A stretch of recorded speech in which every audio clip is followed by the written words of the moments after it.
คือเป็นเกียรติเชิญทั้งองค์การจัดตั้งขันสูงองค์การจัดตั้งขันเมืองพนักงานอาวุโสบำนาญที่เป็นเกียรติมาห่วงพร้อมด้วยออกตนญาติโยม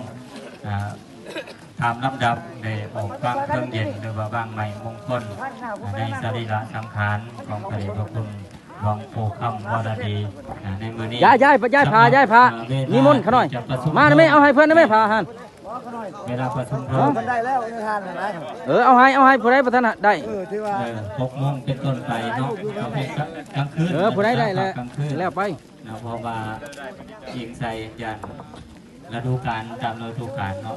ตามกำหนดหมายเดิมเพิ่นว่า9 โมงหมดแล้วเนาะแต่ว่าเพิ่นจะสิเบิ่งตามความเป็นจริงเนาะ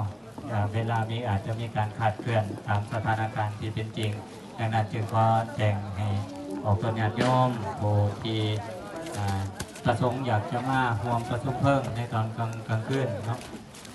มีมอดเดอร์ขน่อยครูบาอาจารย์เขาฟังเครื่องเย็นในพิธีดังกล่าว